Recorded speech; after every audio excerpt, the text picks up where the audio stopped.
Tere siis veel korda. Lühike sissejuhatus. Geoinformaatika osakonna tegevuskavas on siis ka samuti satelliidiandmete keskuse tegevuste korraldamine.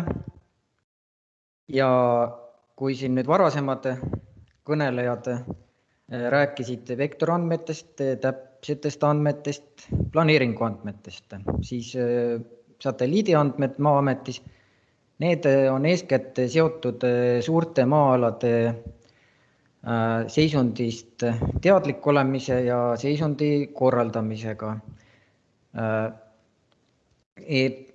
Kuna meil on praegused Sentinel-2 andmed, mida me siin peamiselt kasutame, nende ühe piksli suurus, ühe punkti suurus on 10 meetrit ja mis võimaldab just olla kursis suurte maa-alade maakasutusega.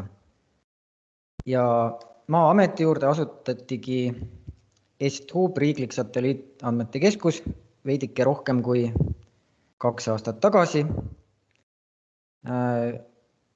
Ja eesmärk ongi, et kõik võimalikud satelliidiandmete rakendused ja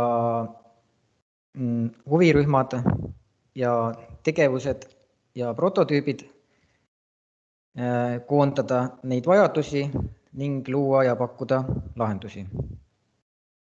Ja nüüd lähemalt räägingi uuest rakendusest, mille aadress on näha, valmis selle aasta kevadel ja mille peamine eesmärk ongi kaugseire, suurandmete kättetoimetamine kodanikule, et andmetega kursis olla, täpsemalt siis, et milliste andmete pealt tehakse näiteks põllumajandusotsuseid ja samuti spetsialistidele, et saada hästi ideid, milliseid lahendusi võiks hakata tellima, et millised andmed üldse on kasutatavad ja millised nad näevad välja. Ja nüüd, kuna alguses oli juba juttu QGIS-ist, siis natukene näitangi selle praeguse lahenduse võimalusi andmetöötluseks. Siin ma tegin siis lahti selle sama lehekülje, mille aadress oli enne näha. Ja praegu meil on näha, tavaliselt siin leheküljel ongi kõige värskem igapäevaste piltide seis. Ja võtame näiteks, siin on üks selline sobiv kuupäev, näiteks nagu 3. juuni. Ja nagu me näeme, siis põhimõtteliselt seesama QGIS-i tööfailide automaattekitamine on siin kenasti saadaval olemas. Ja siit kaudu on võimalik saada antud kuupäeva kõik satelliidikihid, mis meil hetkel siin EstHubis on saada, antud kuupäeva kohta siis. Ja nüüd näidis ongi siis selle 3. juuni kohta, mille ma olen endale juba salvestanud ja näitan, et milline see näeb välja.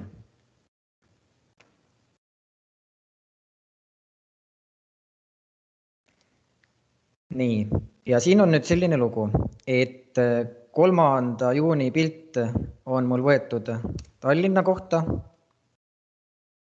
ja tuntud objekt Tallinnas Ülemiste järv ja sinna paremale jääv märgala. Ja samuti ka suured infrastruktuuri objektid.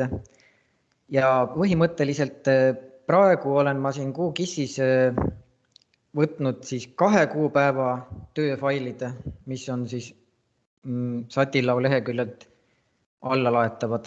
Ja nüüd ma näitangi, kuidas avaldub nende efektiivsuse.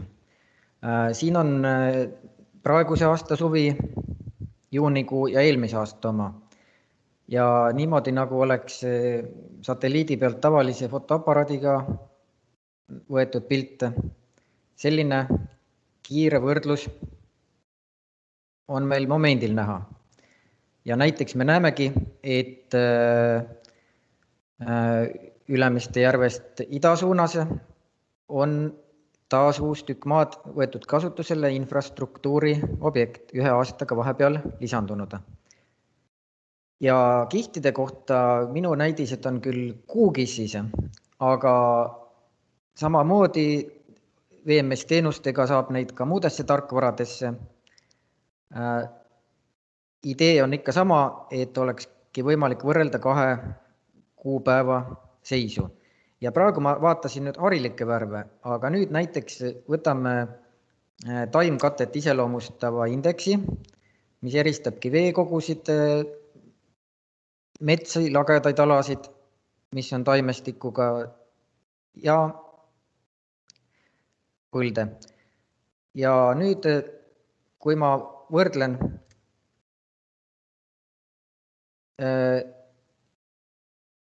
ka NDVI kihti, on näha, kuidas on 2 kuupäeva erinevus, tuleb selgelt välja. Ja lõpetuseks kuugisi näite koha peal võtame näiteks maakatte. Siin on meil praegu veel näidis veekogusid eristav kiht ja selle muutuse samuti 1 aastaga. Siin on näha, et oluliselt ei ole veekogude piirid muutunud. Ja viimane näide on maakatte klassifitseerimiseks kasulik infokiht, mis on samuti Maa-ametis välja töötatud. Ja see võimaldab väga selgelt eristada veekogusid, teeala, infrastruktuuri, tehisobjekte, lagedaid alasid, metsi. Heleroheline ongi siin lagedam rohumaa, tumeroheline on mets ja tumesinised on siis teealad ja selline punakam on üldiselt mullane või mullane piirkond. See tulebki sellest, et siin on 3 erineva väga kauge lainepikkuse vahemikud, keskinfrapuna, lähiinfrapuna, nähtav valgus ja soojustasakaal nende pinnatüüpide puhul ongi oluliselt erinev. Ja nüüd, kui me ka seda võrdleme, on meil näha täpselt samuti Tallinna näite puhul uue infrastruktuuri objekti tekkimine. See oli näidis siis, et kuidas nende eelgenereeritud QGIS-i tööfaile on mugav kasutada. Ja nüüd on ka mõned näidised Satilao kaardirakenduse kohta. Ja kõigepealt on meil näha siin samuti, nagu ma eelmisel leheküljel juba näitasin, kõige viimase kuupäeva pilt ja siin ehk siis 15. juuni see aasta. Ja siin on meil samamoodi, me saame näha, kui hästi tuleb esile maakatte indeksi efektiivsuse, mis nagu me siin näeme Peipsi järve puhul, mis väga selgesti eristab isegi kiud- ja kihtpilvi, rääkimata siis maakatte erinevusest. Ja põhimõtteliselt kuupäeva valik on meil võimalik ka siin aknas, kus meil on väga hästi võimalik valida välja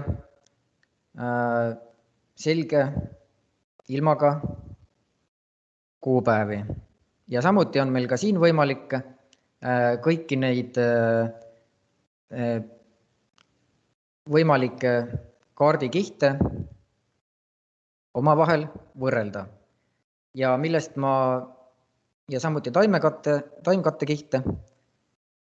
Ja üks kiht on meil ka, mis on rohkem talvise ilmastiku jaoks sobiv, aga samuti on tema ka suvel kasu.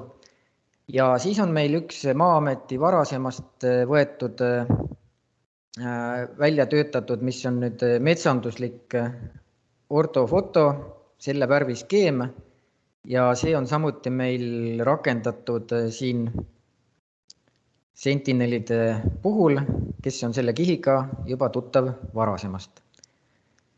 Ja nüüd lühikene pilk ka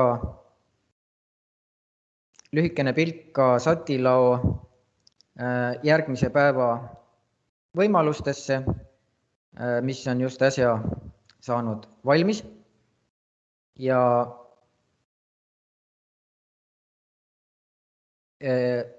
meil on siis põhimõtteliselt Satilao rakendusesse Eesti topograafia andmekogu suure maakasutuse kihid võrdlemiseks saadaval ja suure maakasutuskihtide all ma mõtlen kõikvõimalikke veekogusid, kõikvõimalikke märgalasid.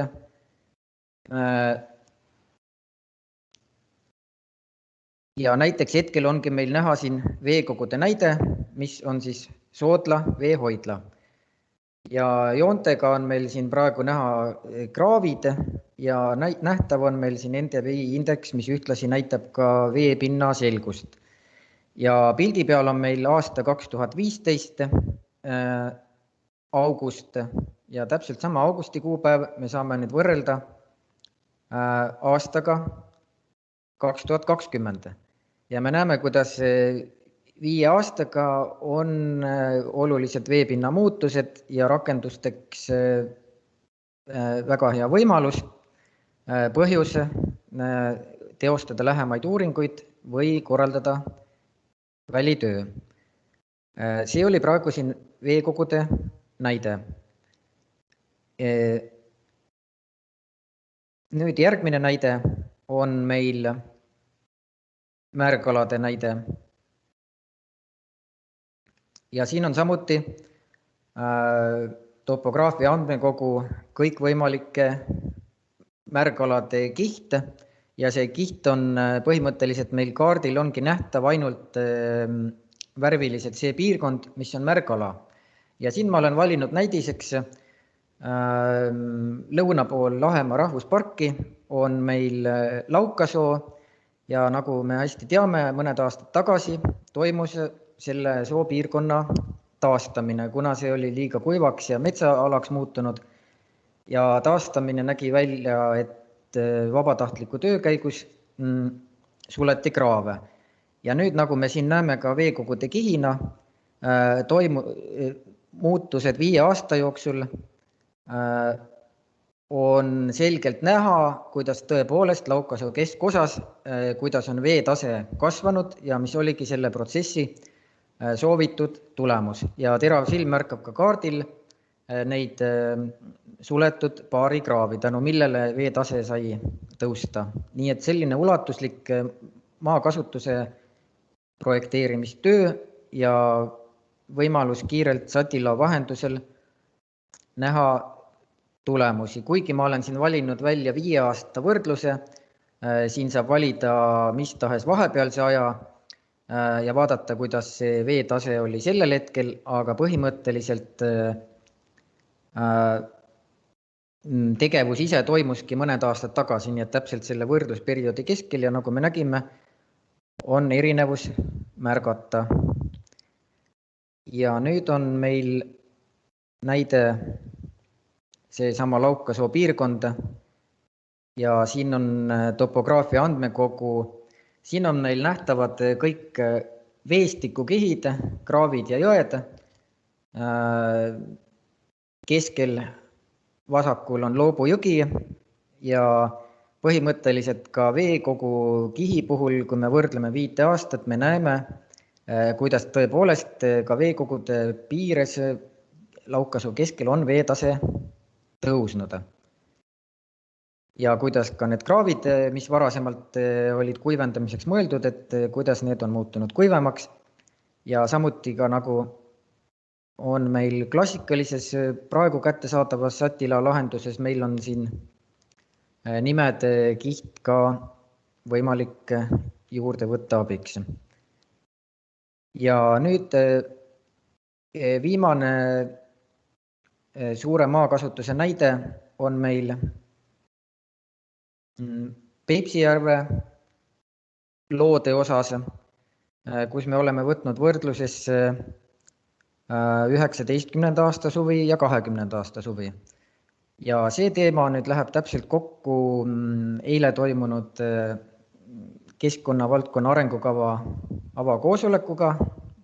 Arengukava korraldabki Keskkonnaministeerium ja kus oli samuti teemaks maastiku projekteerimine ja vajadus maastikuelementide sidususe organiseerimiseks ja tagamiseks. Ja samuti see puudutab ka metsasid, nii nagu ka lagedamaid alasid. Ja siin me võrdleme nüüd näiteks 19. aasta suvi, kus me näeme metsa, praegu meil on värviline ala, on meil kõik topograafia andmekogu järgi, mis on metsapiirkond. Kuigi siin ja selle staatusena me näemegi need punased laigud ongi meil hetkel lagedad alad või äsja toimunud lageraied. Ja nüüd, kui me võrdleme 19. aasta suve 20. aasta suvega, siis meil ongi siin võrdluses näha ulatuslik raiealade kasv ja seoses nüüd edasiste tegevuste korraldamisega ongi sellest rakendusest võimalik väga hästi näha, mismoodi maastikuelementide sidusust parandada ja kuhu oleks näiteks otstarbekam metsauuendus ja istutus täpsemalt teha. Ja nüüd need olid uuemad näidised ja lõpetuseks mainin ära, et Estubis on ka koolitusi toimunud üksjagu ja mõte ongi andmete ja keerulisemate ja lihtsamate lahenduse tutvustamine just nimelt targemate tellimuste tagamiseks ja abistamiseks. Ja tänan kuulamast.